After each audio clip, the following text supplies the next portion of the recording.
Okay, we'll go ahead and get the March 9th, 2021 DRC agenda, DRC going. Go ahead and get the March 9th, 2021 DRC agenda. I got my loop going. Sorry.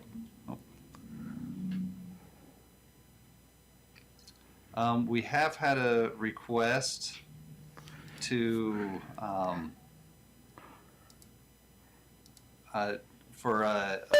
due to scheduling to switch the agenda a little bit to move the 341 townhomes to the first item on the agenda. Is there any concern with doing that with the committee? No. Okay. So we'll go ahead. We've got Apex added to it, so we'll switch that around real quick. So we'll discuss the 341 Townhomes Project. That was, it's one we've looked at historically. I gotta get the right one going.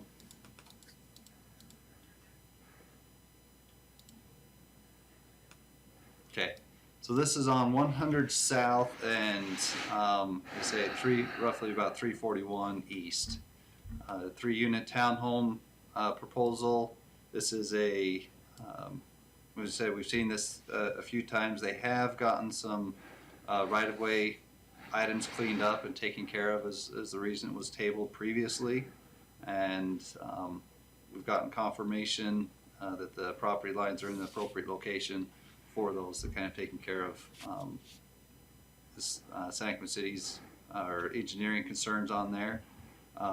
And so with that, we'll kind of go around the DRC to see if there's any other comments, and then we'll get to the small little red lines that we have in that regards. So starting with fire and Taylor, do you have any comments? I don't have anything. Okay, thank you. Jason Calloway? I don't have anything. Thank you. Ben? Yes, on the landscaping plan, it does show the curbing out on the road. Is that intended to be installed, or are they looking for a deferral agreement? So one of the comments that we have given to them, and they do have a version of our development agreement that we provided to them. Deferral Agreement, thank you, sorry. And we're still waiting on that. I will kind of kick it to John Money to see if he's got thoughts on that deferral agreement. Me? Yes. You're asking me that question right now? I am, yes. Well, yeah, I'm still thinking about that. Are we going to give me time to think? I need the blessings of the DRC meeting and a few other items before I can really make an educated decision on that for agreement. But yes, we're still looking at it, of course. So, and the only reason I bring this up is because, typically the infrastructure being installed into the middle of the road and the middle of the block can be somewhat of a hazard, and yet there is an obligation upon the developer to install that. And so the way the city has mitigated that problem over the long term has been to have these deferral agreements. And so, Mr. Money, you have the language that we use. It's a standard deferral agreement language.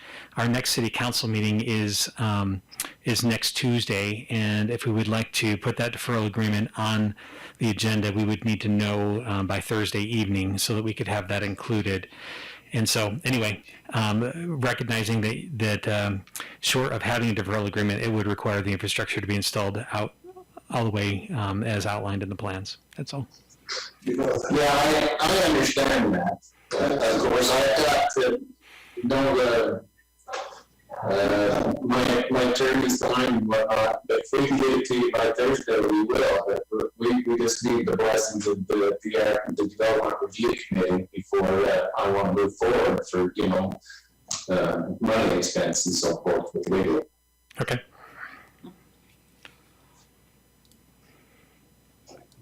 There we go.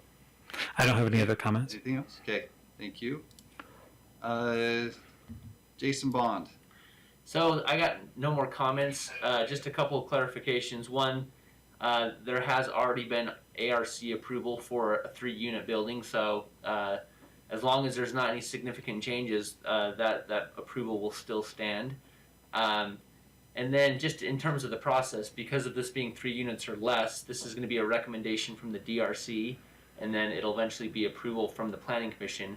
Obviously, we just talked about the deferral agreement and how the council might need to be involved with that, which would be great to do next Tuesday, because the following Tuesday would be Planning Commission. It'd be good to have all those things addressed before Planning Commission grants approval for this development. So I know the council is very interested in having a deferral agreement on this one, just for the reasons that Ben stated. So it's not anything that I would necessarily say it's going to be considered by the council. I think the council has already indicated they would like to see this happen. So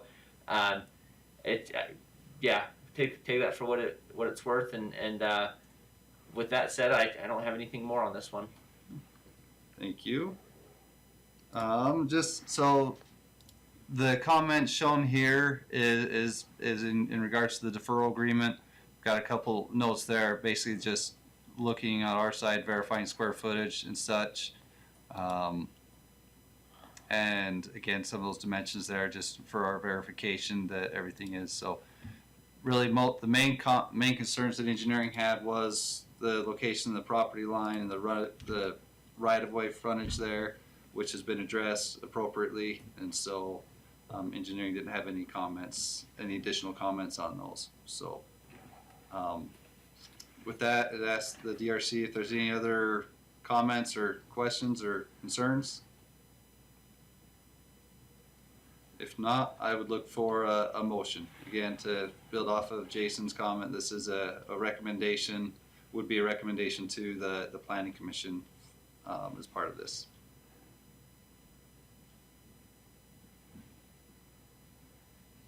Okay, I'll go ahead and make a motion that we recommend approval for the 341 townhomes with the condition that any red lines be addressed and also that a deferral agreement be considered by the City Council before Planning Commission considers approval. Okay. Got a motion? Is there a second? Second? Second by Ben. Any discussion on that motion? Not, we'll go to a vote. Starting with Taylor with fire. Aye. You. Jason Bond. Aye. Jason Calloway. Aye. Ben Reeves. Aye. John Lundell with engineering. Aye. So, okay. Motion passes unanimously. We'll look for, so John Money, in regards to you, this is essentially we'll wait if you prefer to go and submit for a deferral agreement on theirs, as we've discussed. The timeline to get that in would be by Thursday evening, so that we can get that, have time to get that onto the council packet for them to review before the city council. So after that, the next, and then planning commission could potentially be following 2 weeks from today. So depending on when things are submitted and into us. We'll tentatively plan on that being on the agenda unless something else comes up. Okay. Thank you. Yep. Okay. Thank you guys very much. We'll send any of these on to you later today. So. Thank you. Okay. Thank you. Okay. The next item on the agenda is the Falcon Ridge development. This is a proposed 19-unit subdivision, standard R10. It is R10, correct, Jason?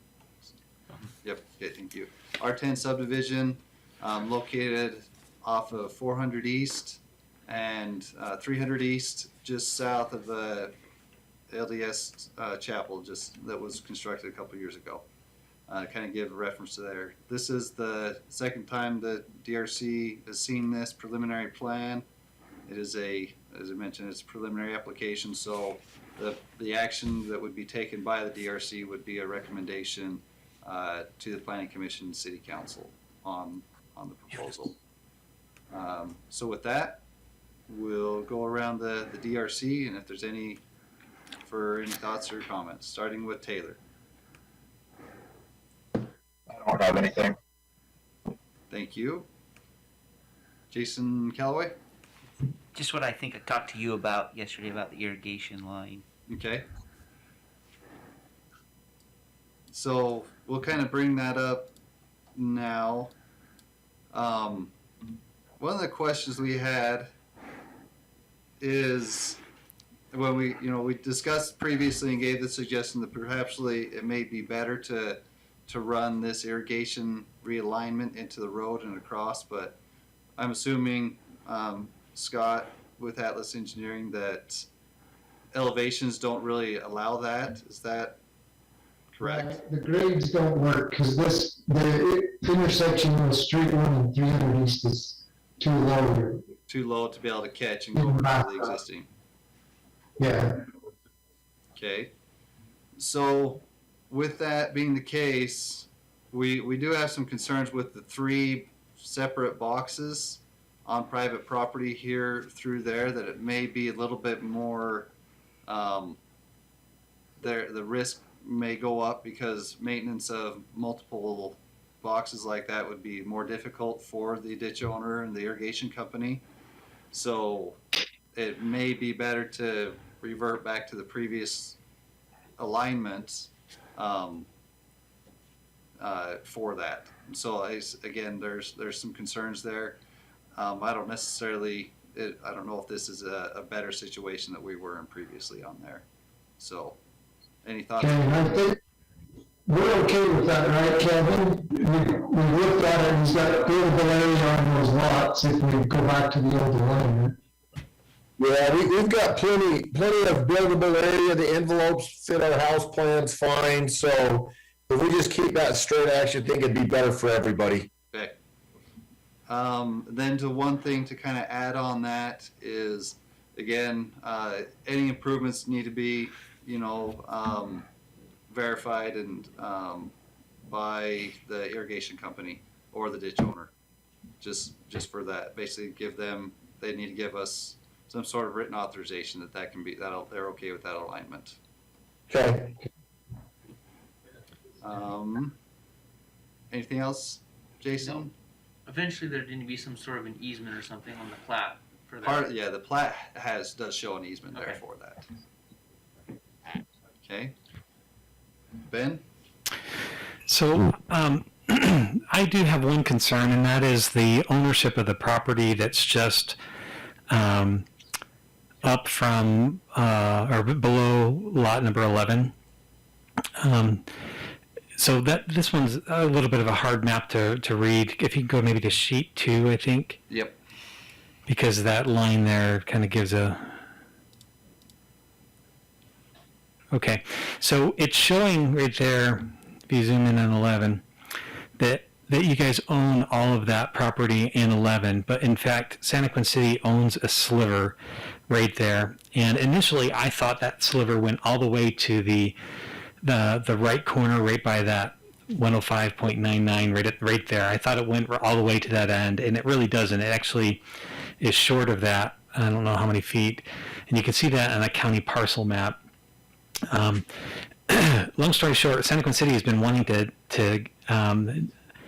abandon this property for a long period of time.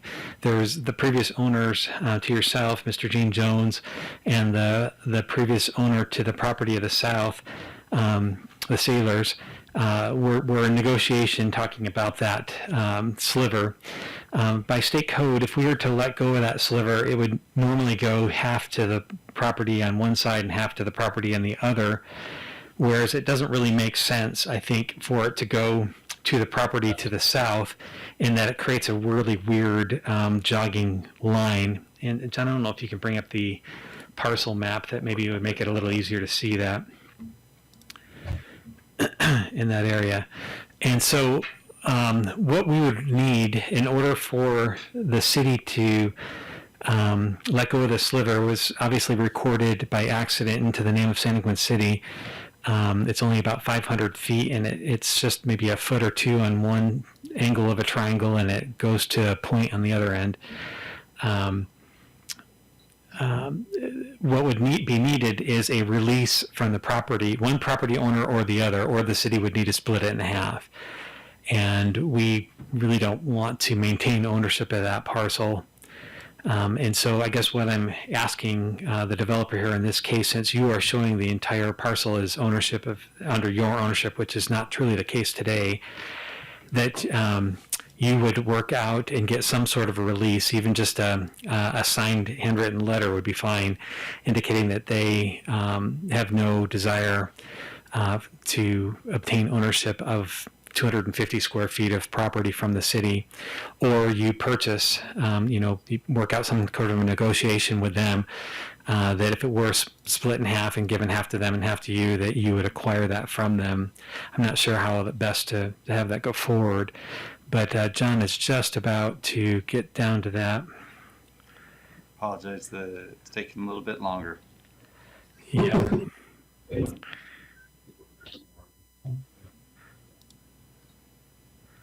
Yep, right there. If you could zoom in just a little bit, it'll eventually come up. There we go. Right there. So you can see the lines here. Are you sharing that screen? I believe so. Okay. You can see that the city's ownership is just a few feet on the right side of his screen, and then it goes to a point on the left. That came into the ownership of the city when the subdivision to the south was recorded. And yet, if you click on that one right there, John, one down, right where you were, yep, click on that. Even though the lines haven't put Lines aren't forward, it goes that point goes further on. Hopefully, it'll load here soon. Let's see if we can kind of get an idea. Does it makes that funky little jog out right here. Long story short, what we'd really like is to have you get some sort of a release from them. We can let go of this parcel, and then that doesn't inhibit you moving forward with your development, because the way you currently are showing it is as if you own it and you do not. Okay, so if I'm understanding correctly, Ben, you just want us to work something out. I believe his name's Jason there. Is that what I saw? Work something with him? Yeah, the name is Jason Dumond. Jason and Lucy Dumond, where it would create a straight line for them. It would basically perpetuate what they currently own and have, but that they would have no claim against half of that sliver from the city. If they don't have that sliver, whether you negotiate, work that out somehow with them, we just need a release from one or both, or we need to split it in half and give half to you and half to them. But it makes no sense for the city to maintain ownership of that sliver. Okay, I'll get a hold of him and we'll work out something that works either for them or for us or whatever, okay? Yeah, it would probably be less expensive to acquire the 250 square feet, $1 a square foot or something like that, than it would be to re-engineer your plans to even move those lines around. So. Absolutely. Okay, perfect. But we're willing to divest ourselves from that, so. Okay, thank you. Okay, thank you, Ben. I'll switch back over to. And I don't have anything else. Everything else good. Okay, thank you. Just some. So coming to engineering comments, engineering, planning, and zoning comments, I guess it should say on that. Couple of things. Lot 10, based on the measurements and the curve lengths here, lot 10 now instead of shows too short, about 3.5 feet short of the 80 feet required for lot 10 when it comes to the frontage there. And then addressing comments, we'll final those up with final. And we discussed that adjacent property there. One thing I wanted to kind of bring up and do a little more discussion, we may have to do some offline discussion as well on this, but the size, again, just with the sizing of this infiltration gallery and this corner, again, we've got an existing deficiency here, and so we want to work with you to try to get that up. That sizing of there will probably be fairly significant just because of the amount of contributing area further upstream from it. We're working to finalize kind of the city's estimate on the volumes for that. And so I wanted to, again, just to keep that in mind as we roll forward, to make sure we can catch that water that ends up being down in here. Because we do have some sumps that can get overwhelmed at times with a heavy rainstorm. And so we do have that. We'll provide kind of the city comments on their thoughts on the sizing of that, what we anticipate, and we'd just like to work with you on the upsizing of those basins. Okay, so, but if I'm understanding you correctly, John, basically the design is okay with what Scott's designed, we just need to upsize those, and you're figuring out the calcs on those? Yeah. Of to what size we need to do, so you'll take care of that? Yep, so we're looking at the sizing of that and what additional capacity would be needed. Okay. In there. So, yeah, with that size there, not quite sure the size of that because of the storm drain report still has a couple tweaks we got it finished up on it, but for the most part, the size of that, yeah, will just be expanded, and we'll work on getting that information to you guys. Okay, perfect then. And Kevin, Scott? Kevin, that's something we can implement with the final design, right, John? So Yeah, we'll whatever input. we'll nail that down a little bit more as we start to get into the final. So, Okay, just want to great. get that going. So, Norm, you had something? Yeah, for Kevin, for you and John and Scott, the city would participate obviously in the cost of that. We have, this is identified as a current deficiency that we have in the system. And so we would participate in the upsizing of that, in the incremental cost of the upsizing in that. All right, cool, thank you. One other thought and concern as we start to roll down is the grading in this area. I know they say there's a grading plan associated with this, but it kind of, as we start to come to this side, we understand there's some grading concerns, and so we just want to make sure that the final grading of this is that we're not losing the sidewalk or anything. We're protecting that, especially if we've got our tanks in place. It gets pretty steep down here. We just want to make sure that sidewalk and curb and gutter are protected and they won't start to go off, and any potential hazard will be taken care of. A couple other items, these are from previously. The location of the laterals aren't according to our specifications.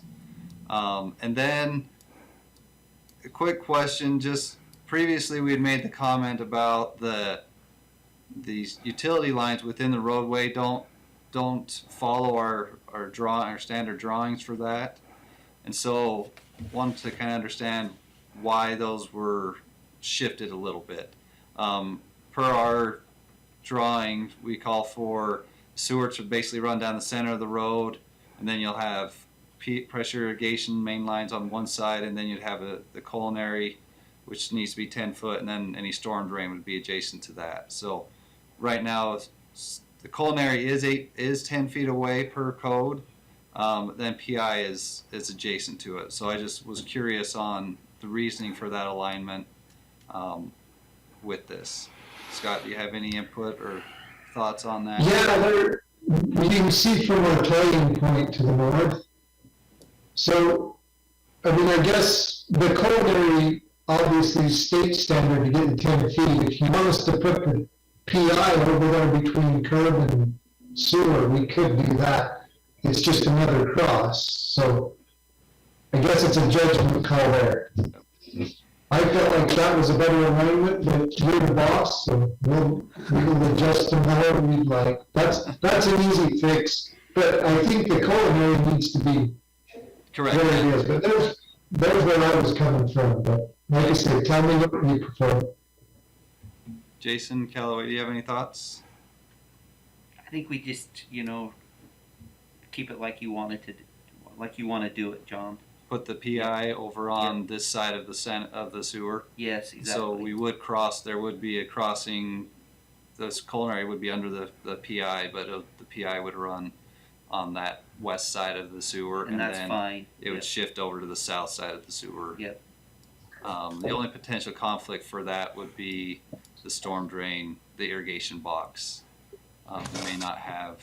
We could cheat towards either one of them, or we Yeah. can keep the PI on that side. Yep. So, I agree with that. I think we could even, on that code for there, John, we could crowd that, you know, the culinary and sewer north right there a little bit to squeeze it in there. push these a little bit further to north and get the PI kind of Yeah, potentially put the culinary kind of where the PI line is at, sewer 10 feet from that, and then the PI between the irrigation and the sewer. yeah, we can do that. I think that's the route we'll go for that. So, Okay.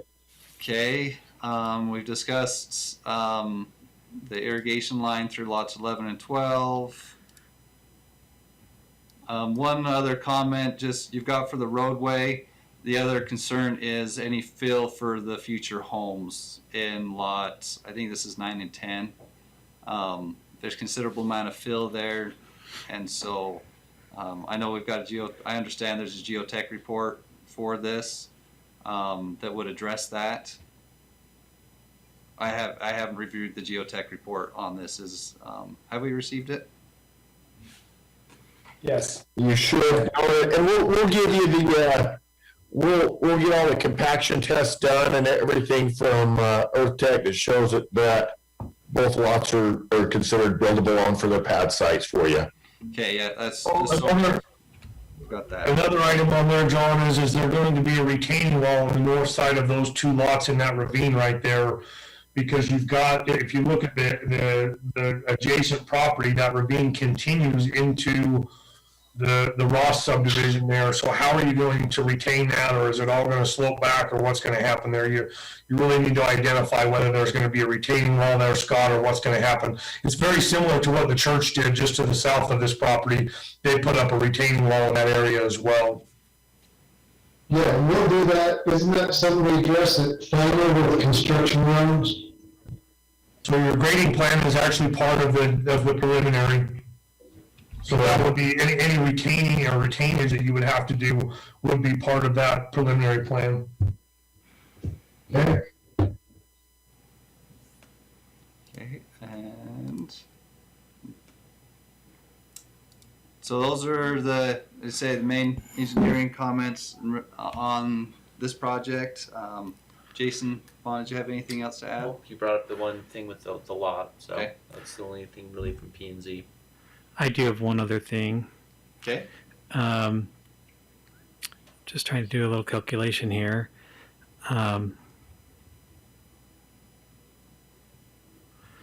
Okay, so that sliver that's owned by the city that we just talked about is 485 square feet. And I just talked about going through an abandonment process where you would negotiate with the neighbor, because normally we would split it in half. Half would go to one and half would go to the other. However, there is and this is all pending legal review by our attorney, of course, but there's a different abandonment process where the city could go through and trade for value, which is to say, I didn't recognize earlier until Norm made that comment that the city would be contributing towards that storm drainage improvement.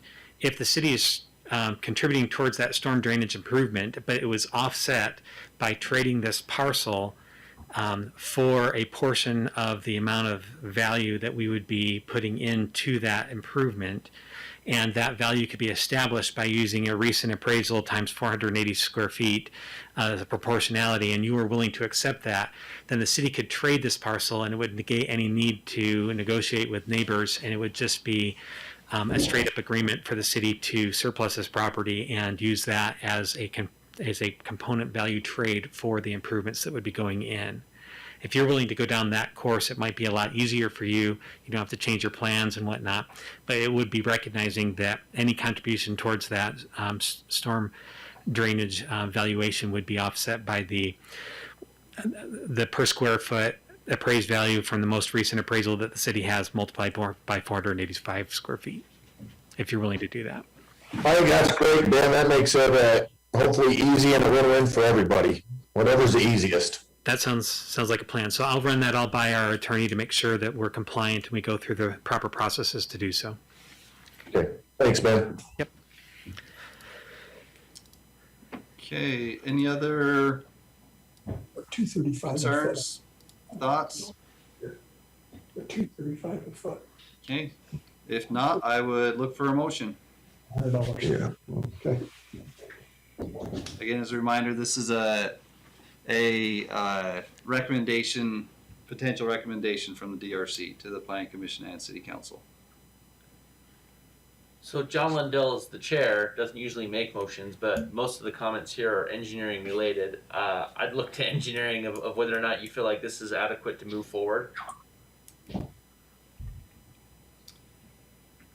Considering the kind of the next big things is, one, we've got the property issue along the property thing that needs to be fleshed out a little bit more along the border of lot 11. We got the non-conforming lot with 10. We've got a bunch of Yep. storm drainage issues. We've got some retaining issues with drainage. So it feels to me like there's probably some more work that needs to be done before the Planning Commission looks at this. Yeah, based on, because there will be, the concern that comes up is that when this does go to another public hearing, we have had neighbors that are concerned about it, and they'll be watching the potential, those could come up and raise additional concerns by them, which which again, if we don't have the information to answer those questions, could slow it down a little bit and could be tabled again there. I'd recommend, my recommendation is we get some of these not necessarily the storm drain one, that can work through, but the grading, that's kind of the biggest item on there, in my opinion. Okay, well, with that said, then I'll make a motion. What's that, Scott? Can I ask a question? Yes. Because I'm a little frustrated, because like this, the irrigation one we went full circle on, the drainage issue is one that we're waiting on the city, we talked about. And then we've moved the utilities and where they tie in, and now we're moving them again. I don't know, and then with your new rating, we're gonna be a month of more time here. So either, I hope you'd reconsider and give us a pass on that, or I would like a meeting before DRC so I can go over these red lines, so I don't feel like we're wasting everybody's time going in a circle. If I'm misunderstanding a comment, I'd like to know it before we went through the whole process each time. So one of the two would help me out a lot. Okay. I kind of gotta agree with what Scott says. I think they did a good job of addressing everything that was on the red lines last time. And part of, if you look at lots 1 and 2, I understand your concern on the grading, but a lot of that's gonna dictate of how we do those boxes there, the storm drainage boxes. Correct. And things like that. And I think with the little sliver of ground in question, that's just a matter of us working out whatever you guys need to take out your time with your city attorney to make sure the legalities of transferring that over to us and working out whatever the cost of the ground is. I was hoping we could go forward with that. I think those are pretty minor things.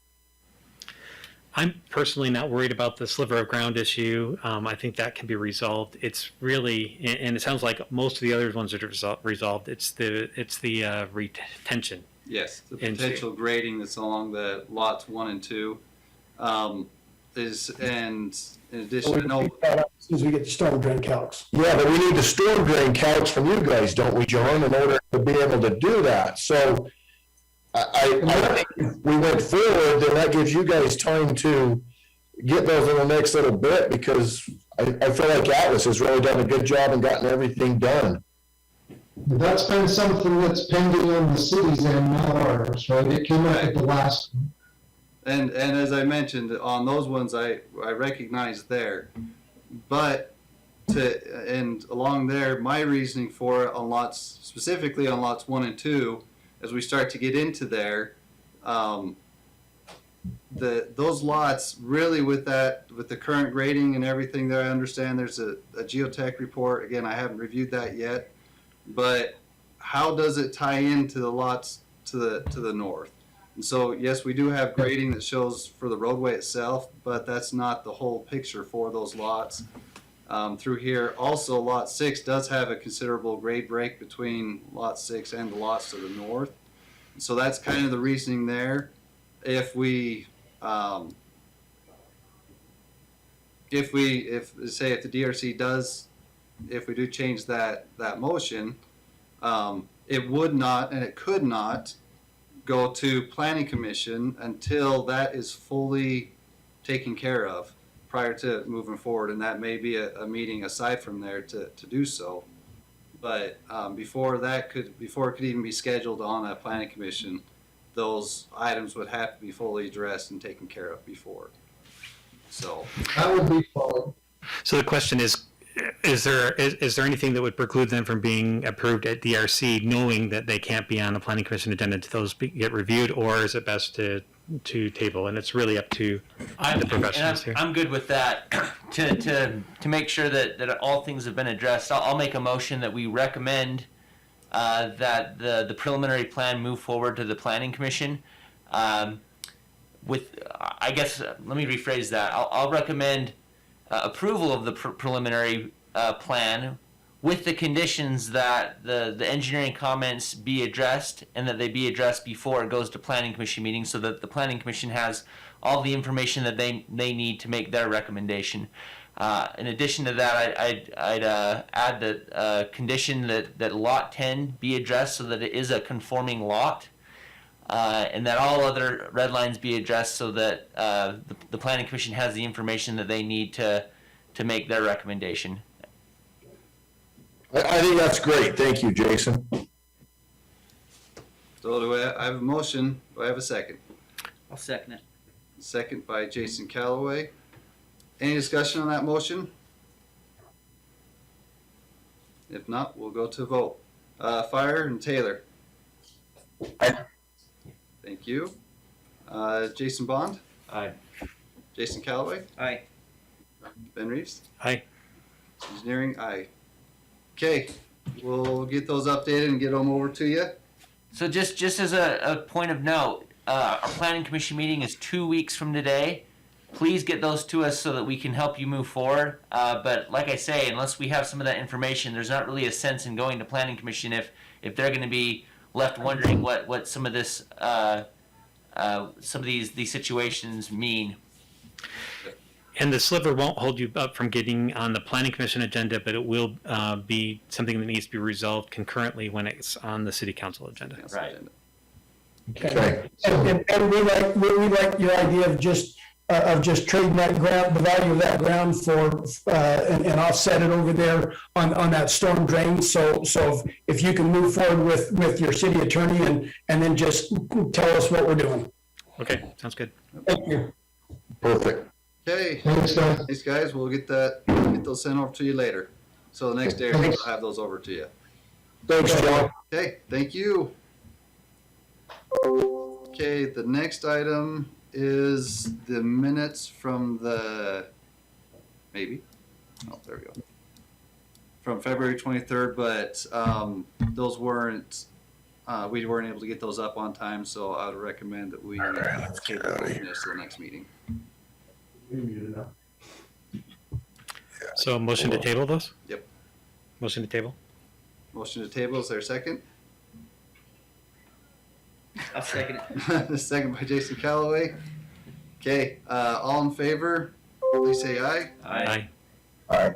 Motion to adjourn? And we are adjourned at 10:41 a.m. Thanks, guys.